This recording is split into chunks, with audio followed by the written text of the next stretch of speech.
শ্রী শ্রী বলদেবজিউ রাখা শিব মন্দিরের যে শারদীয় দুর্গোৎসবের আয়োজন এটি অনেক প্রাচীন এবং সেই ঐতিহ্য বজায় রেখে আমরা একটি শারদীয় দুর্গোৎসবটি করি। কারণ আমাদের এই দুর্গোৎসবের যে আয়োজনটি হয় এটি প্রচণ্ড ধর্মীয় রীতিনীতি মেনে হয়, সাত্ত্বিক পূজা। তো আমরা চাইলে এটাকে যে খুবই এক্সট্রাঅর্ডিনারি বা এক্সপেরিমেন্টাল হিসাবে করবো এরকম কোনো সুযোগ থাকে না। ফলে আমরা সেটাকে মেনে খুবই আড়ম্বরপূর্ণভাবে পূজাটা করি এবং আমরা আয়োজনের ক্ষেত্রে আমরা প্রায় শেষ দিকে চলে এসেছি। আয়োজন খুব ভালোভাবে এগিয়ে চলেছে। তো আশাবাদী ভালো একটি শারদীয় দুর্গোৎসব সামনে আমরা দেখতে পাবো। আমাদের প্রশাসনিক জায়গা থেকে যে বিষয়টা হচ্ছে খুবই তারা তৎপর, তারা খোঁজখবর নিচ্ছেন। আমরা আশাবাদী যে সাম্প্রদায়িক সম্প্রীতি বজায় রেখে সকল ধর্মবর্ণ মানুষের মিলনে একটি দারুণ উদ্দীপ্তময় শারদীয় দুর্গোৎসব আমরা উপভোগ করব।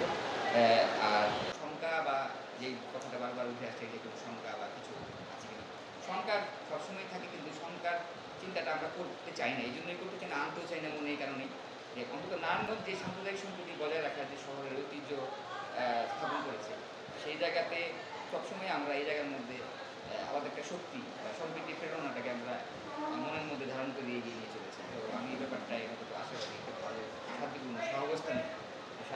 এবার শারদীয় দুর্গোৎসবের যে আমাদের মেসেজ, খুবই ছোট পরিসরে একটা মেসেজ আছে, খুবই ছোট্ট বিষয়, কিন্তু আমার কাছে এটা খুব তাৎপর্যপূর্ণ মনে হয়। কারণ আমরা ভাবছি যে এখানে যে আমরা ইন্টেরিয়ার ডেকোরেশনের যে ভিন্নতা আনার চেষ্টা করেছি, এটা যে খুবই জাঁকজমকপূর্ণ মানে স্থাপনা আমরা করবো এই জায়গায় তা নয়।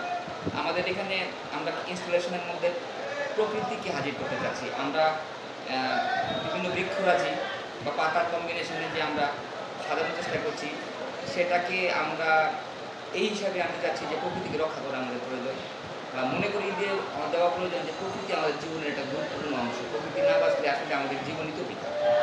প্রকৃতিকে মনে করিয়ে বা প্রকৃতিকে পাশে রেখে বা প্রকৃতিকে মাথায় নিয়ে চলা, তার রক্ষা করা, ওই দায়িত্ব থেকে আমরা সত্যিকারের বিয়ের প্ল্যান্টেশনগুলোকে আমরা ইনস্টলেশন করবো ওই জায়গার মধ্যে। চেষ্টা করবো যে এটাকে যেন আমাদের একটা মেসেজ থাকে, যেন প্রকৃতি একটি গুরুত্বপূর্ণ অধ্যায়ন অংশ।